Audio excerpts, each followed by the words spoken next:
Bienvenidos a esta edición de San Lucas al Día. Soy Alexandra Malagón y le doy la más cordial bienvenida a su programa. Gracias por sintonizarnos a través de su plataforma favorita. Recuerde que nos puede ver y escuchar a través de Spotify, de YouTube, y ahí estamos 24/7 para ustedes.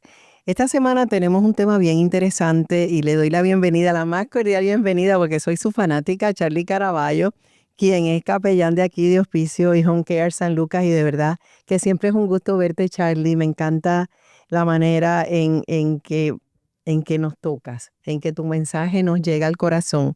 Y este tema es un tema muy, muy importante y que está presente, yo creo que en la vida de todos, que es el duelo. Vivir con esa ausencia de esa persona querida, esos efectos emocionales que a veces no queremos reconocer. Entendemos que solamente es que tenemos esa pena, que tenemos esa tristeza, pero ese duelo nos puede afectar, llevarlo a somatizarlo, como mucha gente ha manifestado. Bienvenido, Charlie.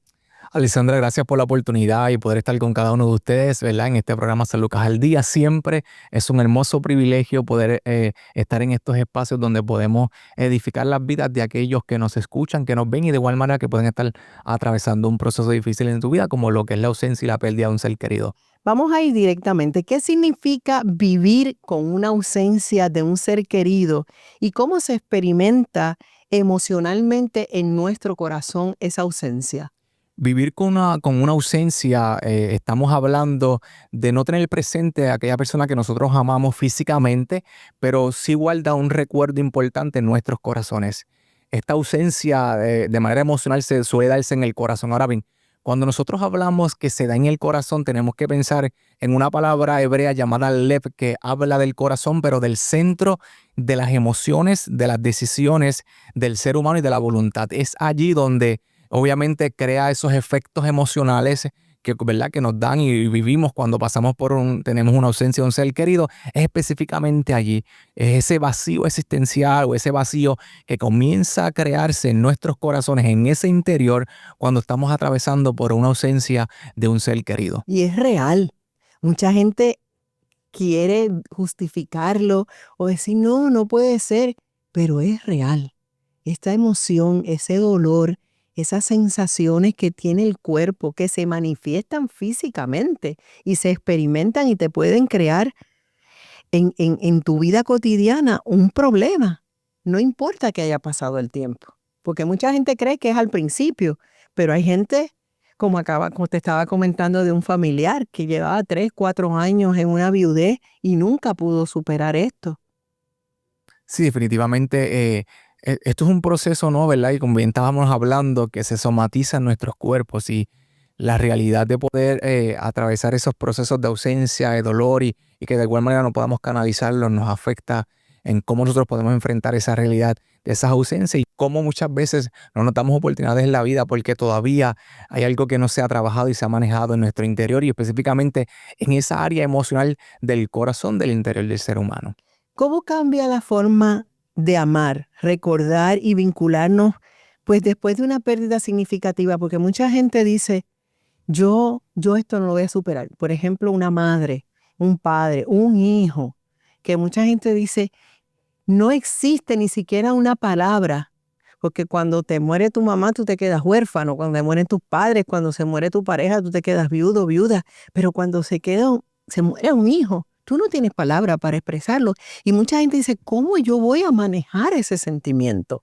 Mira, Alessandra, y todos los que nos están viendo, el amor no deja de ser, el amor está presente, el amor se mantiene latente. Ahora bien, la forma en cómo nosotros amamos en esa realidad comienza a cambiar, obviamente porque ya comenzamos a amar desde la ausencia, comenzamos a amar desde los recuerdos, y es un amor que está presente, pero obviamente cambia por el hecho de que no está presente la persona que nosotros amamos. Ya no es un asunto donde amamos desde lo físico, de la cercanía física y presencial, sino ya es desde un aspecto más emocional. Así que el amor continúa siendo un amor que está presente, pero se transforma porque amamos desde el recuerdo, amamos desde la ausencia.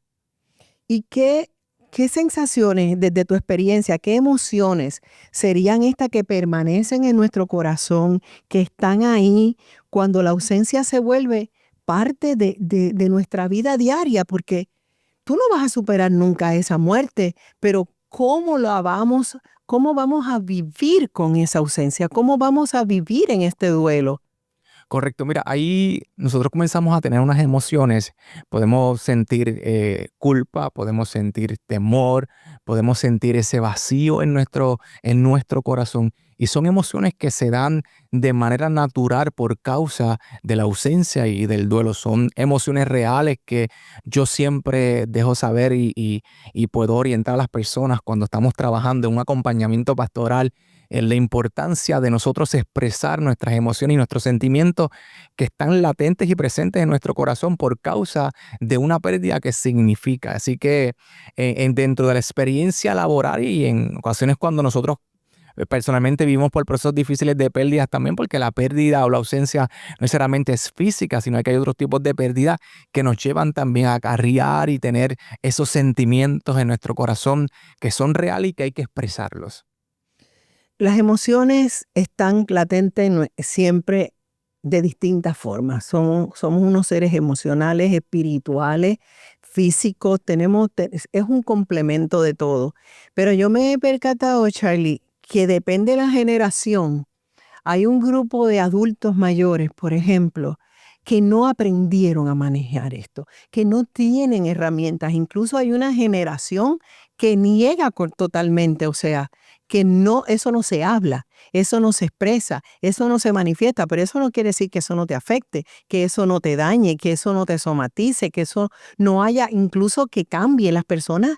Yo he visto personas de cierta edad que luego de una pérdida cambian completamente, bueno, terminan hasta muriendo porque se van alejando, se van ensimismando, se van quedando con ese dolor, con esa emoción contenida que te puede llevar no solamente a enfermarte, te puede llevar a la A muerte la muerte, o correcto. a tomar una decisión funesta de un suicidio o de una situación. Esto es bien alarmante y bien preocupante si no le damos a la gente la herramienta para manejar estas emociones. Sí, tenemos un choque, ¿verdad? En estos aspectos de generaciones. De igual manera, como bien expresas, hay personas que nunca le enseñaron a cómo ventilar sus emociones.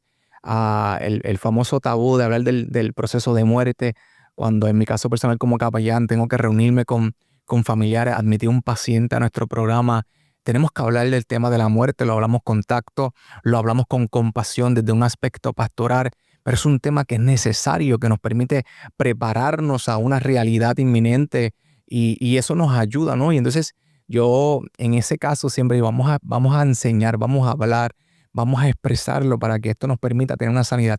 En una ocasión un hombre desde el contexto bíblico decía, mientras callé mis huesos se envejecieron. Le está diciendo, mientras yo oculté lo que estaba viviendo por dentro, yo me estaba enfermando. Es una realidad que se somatiza en nuestro cuerpo y que hay muchas personas que están enfermas, no porque tenían un diagnóstico, no porque habían heredado algo en la familia genéticamente, simplemente porque callaron y el callar en su No interior pudieron manejar no eso. pudieron manejar Y esa emoción se transforma en una enfermedad. en una enfermedad. Incluso tengo entendido, y no soy ninguna experta, pero he leído y he escuchado a expertos hablar sobre que incluso ya se han identificado situaciones que si te sale un cáncer, por ejemplo, en el páncreas, tiene que ver con callar ciertas cosas, con problemas de cierta índole. Incluso el otro día estaba escuchando a una doctora decir que hasta estos dolores de espalda son personas que suelen callar y sobrecargarse con problemas de otros o no manejan unas emociones específicas y siguen cargando y cargando esa emoción hasta que terminan con una cadera lesionada, con problemas que ya hasta no pueden ni caminar. Sí, Alessandra, y un paréntesis dentro del mismo tema, en una ocasión escuchaba a esta compañera profesional y hablaba de cómo ella conocía un caso de una joven que toda su vida cayó su proceso. Estaba viviendo una situación donde la cayó y el hecho de no hablar y expresar lo que estaba viviendo la llevó a tener una joven postrada en una cama, anquilosada completamente por causa de reprimir sus emociones y sentimientos. Es bien complicado y realmente impacta mucho la identidad de la persona, impacta esa manera en que una persona continúa su camino. Si la persona no busca la forma, Charlie, de poder llevar a cabo esto, ¿y qué manera la podemos ayudar desde tu conocimiento y desde tu experiencia? Sí, siempre nosotros identificamos áreas o más bien grupos que puedan ayudarnos, poder mirar qué recursos tenemos a la mano. Yo siempre he comentado algo. Yo estoy disponible como profesional para ayudar a una persona, pero yo necesito, el otro por ciento tiene que recaer en la persona que permita que nosotros podamos ayudarle.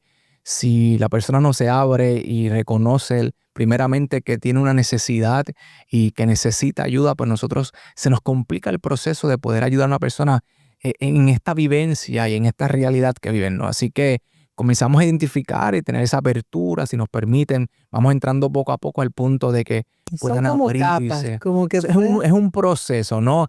Tenemos que, en eso involucramos la familia, orientar aparte a la familia, qué deben hacer, qué no deben hacer, cómo deben tratar, cómo podemos hablar y dirigirnos. Yo tuve un niño de 10 años que fue mi paciente, y un niño paciente en etapa terminal que tuve y acompañé al niño en el proceso hasta la muerte, pero un niño que no quería hablarle ni a su mamá, único hijo, joven de 34 años con su único hijo, donde la ciencia le dijo, el niño va a morir. Y el niño dijo, yo muero en casa, pero no sabría ni con su psicóloga, no sabría con su mamá. Y yo en mis intervenciones eran prolongadas de 3 horas en la casa hasta que el niño un día se abrió conmigo.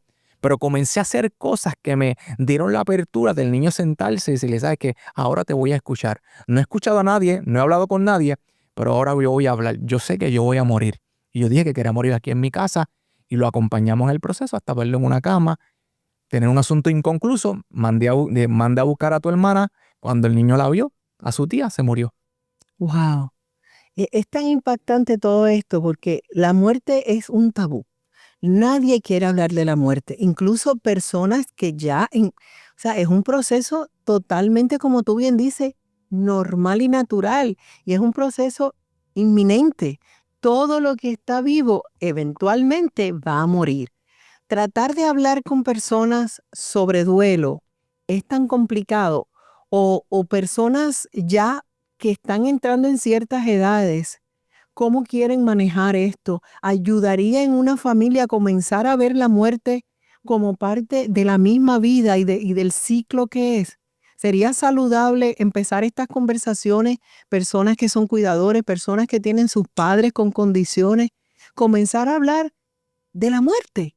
Es muy saludable. Yo creo que toda familia debe tener esos espacios de conversar sobre el proceso de muerte. Incluso desde el momento que nosotros comenzamos a hacer nuestros prearreglos funerales, estamos dando esa apertura a entender que un día nosotros vamos a partir de esta tierra. Pienso que sí, es sumamente saludable que podamos tocar los temas de la muerte, que podamos entender que es un proceso natural y que debemos prepararnos hacia allá, aunque de una forma u otra siempre decimos que nunca nos preparamos para la muerte, pero es una realidad y que tenemos que afrontarlo de la manera más saludable posible. No, yo creo que el duelo se aliviaría muchísimo si esto sucede. Yo tuve una experiencia que un familiar nos sentó de la nada y dijo, no, vamos a hablar de cuando yo no esté. Que el primero, qué es lo que yo quiero, más allá de ir a una funeraria, como tú dices, y hacer uno, yo creo que deberíamos comenzar a fomentar de una manera saludable el que tú y yo nos podamos sentar y decirnos, mira, Charlie, si a mí me pasara algo, pues mira, yo en mi caso, pues que tengo a mi mamá, que soy hija única, que no he tenido hijos, que yo quisiera, como yo quisiera que se manejara mi duelo, como yo creo que en Puerto Rico, yo creo que en el mundo entero, quizás es un mínimo por ciento de personas que con esta madurez afrontan un proceso que es irremediable, que es tan real como la vida misma. ¿Por qué se nos hace tan difícil hablar de la muerte? Yo creo que el ser humano naturalmente o normalmente anda buscando siempre esta resistencia de vida prolongada, de nunca llegar a esa realidad. Como siempre, nos han dicho que un día vamos a morir, pero no es hasta el momento cuando nos toca pasar por el proceso, ver un ser querido en esa realidad. Puede Somos pasar muy- de un accidente, no necesariamente de una enfermedad. ¿Sabes la gente que se levantó esta mañana y quién sabe si no va a regresar a su casa porque va a tener un accidente automovilístico? La muerte es algo sumamente real. Yo creo que uno de los problemas mayores que estamos teniendo es la poca apertura al tema. Correcto. Y que debería comenzar desde profesionales como tú, desde nuestras iglesias, desde nuestra familia, persona que está escuchando este mensaje. Comience a hablar de la muerte como se habla de la vida. Eso es. Hablar, hay que tener esa apertura para hablar, esa madurez para poder enfrentar a una realidad que nos va a tocar a todos de una forma u otra y ir despegarnos de esas raíces que hemos creado aquí en la tierra. ¿Cómo aprende el corazón a convivir con esa ausencia y dejar de sentir dolor? Porque el dolor es algo que yo creo que siempre va a estar. En estos días, antier, falleció el papá de un amigo y yo trataba de darle consuelo y le decía, mi papá falleció cuando yo tenía 13 años. Ten el consuelo de pensar que lo tuviste prácticamente tu vida entera. Pero eso no es un consuelo para las personas. Yo he visto personas que pues, fallecen sus padres de 90, de 100 años y siguen teniendo este mismo dolor. ¿Cómo lo manejamos? ¿Cómo hacemos que ese corazón deje de dolerle tanto esa ausencia? Primeramente, yo creo que el corazón debe dejar de luchar con la ausencia y comenzar a hacer la parte de esa experiencia personal en su historia, ¿no? Cuando nosotros comenzamos a darnos la oportunidad de incorporar esa realidad presente, entonces comenzamos, ¿no? a tener esos procesos, ¿verdad?, de sanación, procesos donde podamos volver a amar como amábamos también y volver a amar el hecho de tener la vida y comenzar a darle sentido a muchas cosas que quizás perdieron el sentido cuando nosotros comenzamos a luchar. Y yo creo que ese primer paso es dejar de estar luchando con esa ausencia y comenzar a incorporarla en nuestra vida diaria para que entonces el amor, ¿verdad?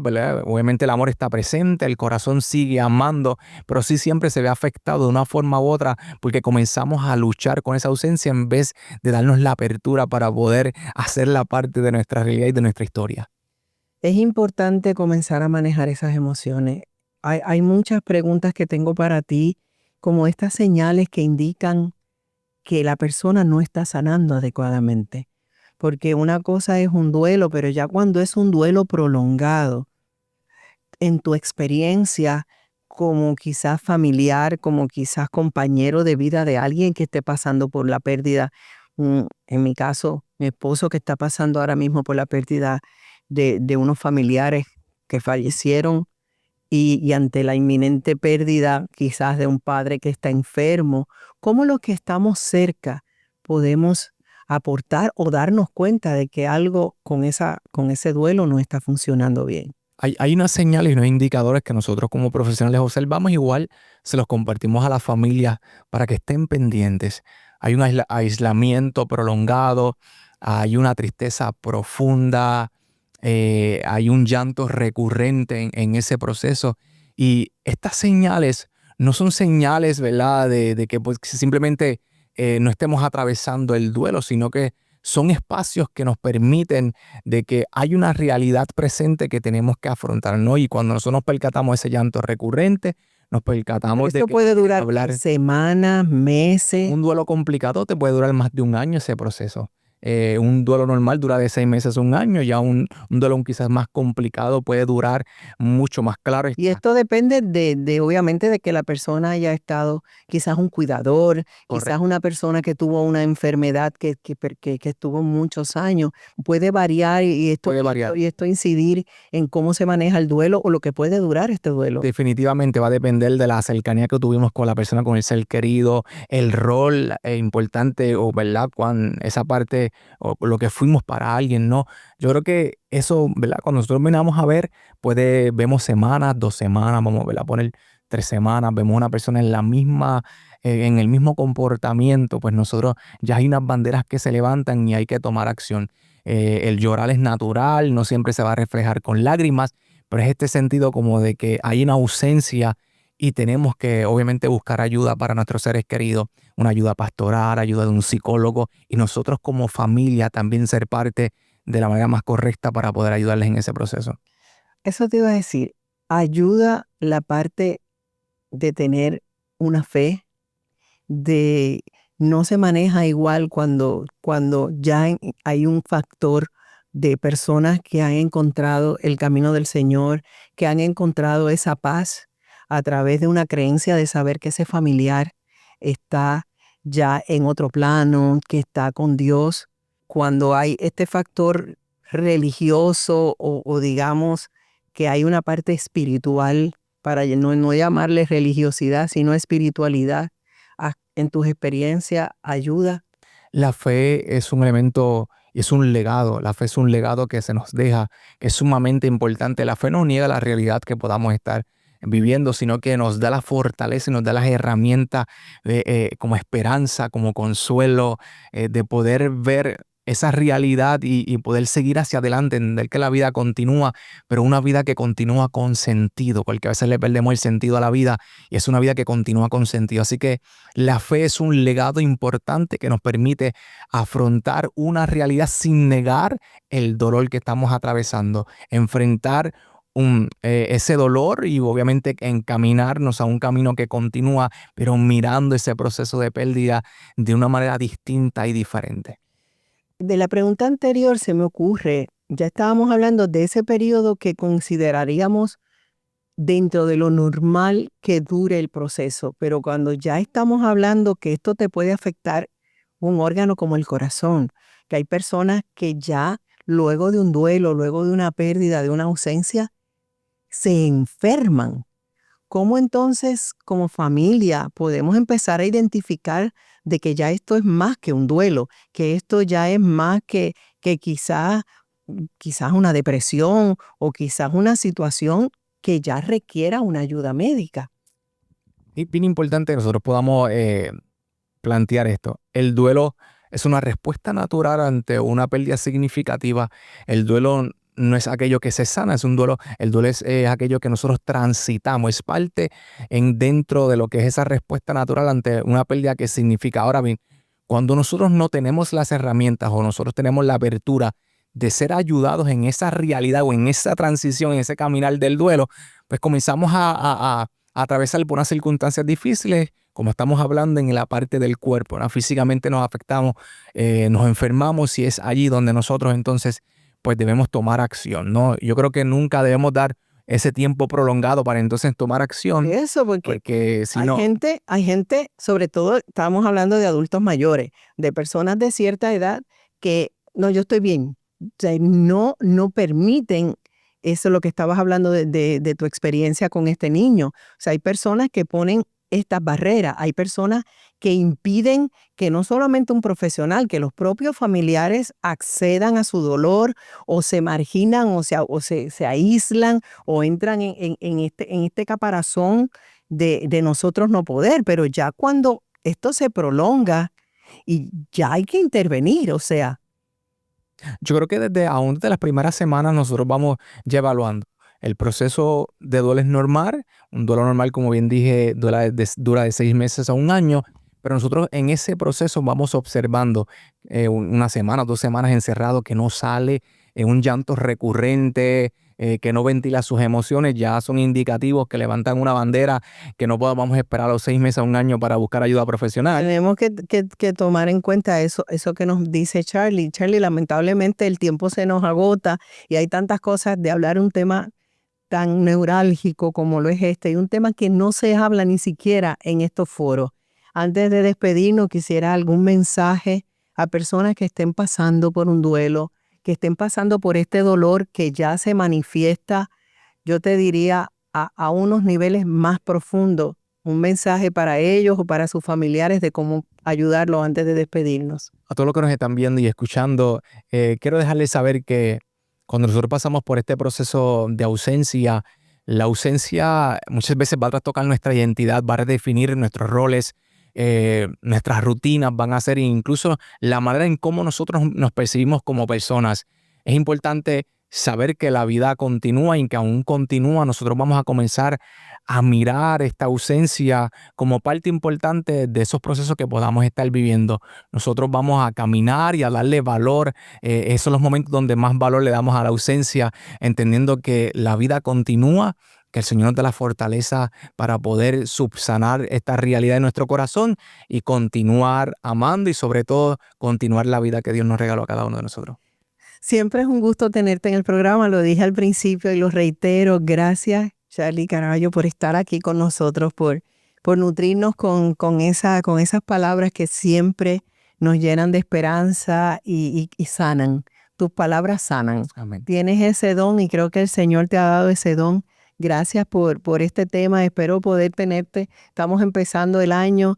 Poder tenerte nuevamente en el programa pronto y poder seguir llevando estos mensajes para poder ayudar a nuestra gente, sobre todo en los momentos más complicados que son los momentos de dolor, donde mucha gente no busca ayuda. Eso así, gracias a ustedes. Bueno, hasta la próxima semana. Los espero aquí en San Lucas al Día. Este programa fue traído a ustedes por el Sistema de Salud Episcopal. Agradecemos al personal del Centro Médico Episcopal San Lucas, Centro de Salud Conductual San Lucas, Hospital Episcopal San Lucas Metro y al equipo de trabajo Hospicio y Home Care San Lucas por su colaboración. Para más información, llama al 787-844-2080 o búscanos en sanlucaspr.org. Gracias por su sintonía.